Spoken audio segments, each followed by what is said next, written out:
এই সিজনে লাউ খেতে কিন্তু বেশ ভালোই লাগে। আর লাউ খেতে ভালোবাসে না এমন বাঙালি খুঁজে পাওয়াই মুশকিল। নমস্কার, আমার নতুন আরেকটি রেসিপিতে আপনাদের স্বাগত। আজকে আমি দারুণ স্বাদের একটা লাউর রেসিপি শেয়ার করব, যেটা কিনা আপনাদের সকলের খুবই ভালো লাগবে। একেবারে সহজ পদ্ধতিতে ঘরোয়াভাবে রান্নাটা করব, কিন্তু খেতে একেবারে অসাধারণ হবে। রেসিপিটা শেষ পর্যন্ত স্কিপ না করে দেখার অনুরোধ রইল।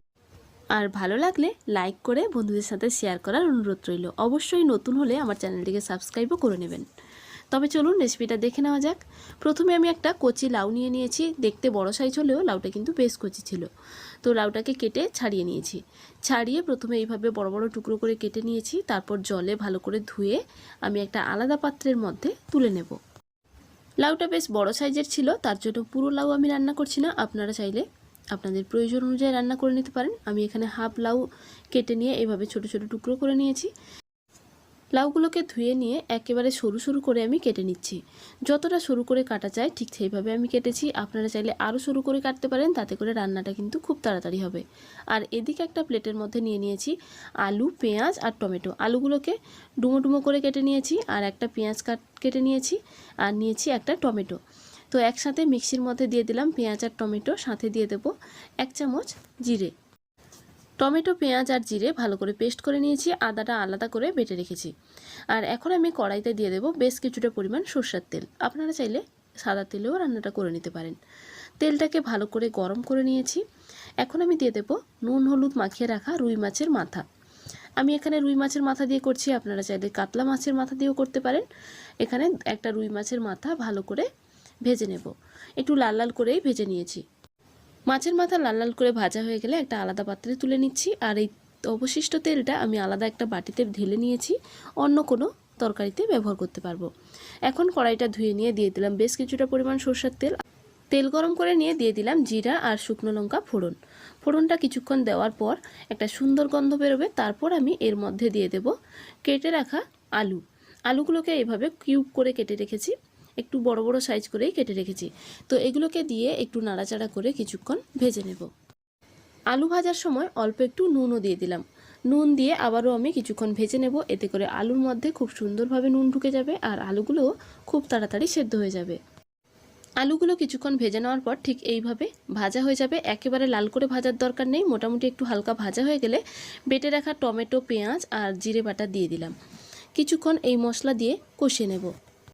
এই মশলা কিছুক্ষণ কষিয়ে নেওয়ার পর দিয়ে দিচ্ছি 1.5 চামচের মতো আদা বাটা। আপনারা চাইলে আদাটাও এই মশলার সাথে একসাথে পেস্ট করে নিতে পারেন। আমার যেহেতু আদাটা আগে থেকেই বাটা ছিল, তার জন্য আমি আদা না দিয়ে এইগুলো পেস্ট করে নিয়েছি।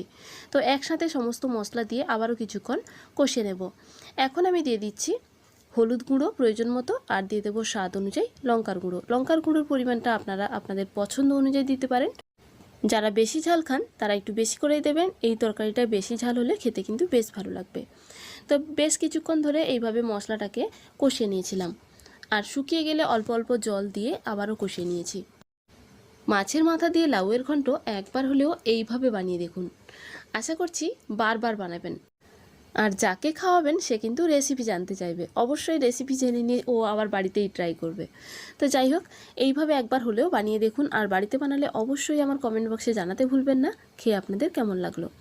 কিছুক্ষণ মশলাগুলোকে ভালো করে কষিয়ে নেওয়ার পর দেখুন তেল আলাদা হয়ে যাচ্ছে, তার মানে বুঝে নিতে হবে মশলাগুলো কষালো খুব ভালোভাবে হয়ে গেছে। এই পর্যায়ে দিয়ে দিচ্ছি ভেজে রাখা মাছের মাথা দুটো। মাছের মাথা দিয়ে খুব ভালো করে নেড়ে চেড়ে আমি মিশিয়ে নিচ্ছি। মাছের মাথা আগে থেকে ভাঙার কোনো প্রয়োজন নেই। যখন লাউয়ের সাথে রান্না হবে তখন মাথাগুলো একেবারে নরম হয়ে যাবে, আর একটুখানি খুন্তি দিয়ে নাড়াচাড়া করে দিলেই দেখবেন ভেঙে যাবে। তো যাই হোক, আমি কিন্তু প্রথমে মাছের মাথা একটা ভেঙে দিয়েছিলাম। তো এইভাবে মাছের মাথাগুলোকে ভেঙে একটুখানি কষিয়ে নিয়েছি। তারপর দিয়ে দেবো কেটে রাখা লাউগুলোকে। লাউগুলো দিয়ে আবারও আমি ভালো করে মিশিয়ে নেব। মশলা, আলু আর মাছের মাথার সাথে খুব ভালো করে লাউগুলোকে নাড়িয়ে চাড়িয়ে মিশিয়ে নিয়েছি। লাউগুলোকে মিশিয়ে নেওয়ার পর ঢাকনা দিয়ে কিছুক্ষণ রান্না করে নেব। আর কিছুক্ষণ ঢাকনা দেওয়ার পর আবারও খুলে একটু নাড়াচাড়া করে আবারও ঢাকনা দিয়ে আমি রান্না করে নেব। কিছুক্ষণ এইভাবে রান্না করে নিলে লাউগুলো খুব তাড়াতাড়ি রান্না হয়ে যাবে। কিছুক্ষণ ঢাকনা দিয়ে তারপর ঢাকনা খুলে আবারও একটু নাড়াচাড়া করে দিচ্ছি। দেখুন লাউ থেকে আপনা আপ জল বেরোচ্ছে।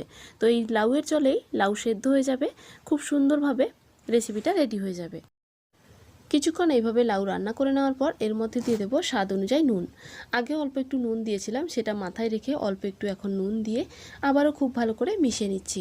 আর দেখুন লাউর থেকে কিন্তু বেশ অনেকটা জল বেরিয়ে গেছে। এই রান্নাটা আমি করেছি লো টু মিডিয়াম ফ্লেমে।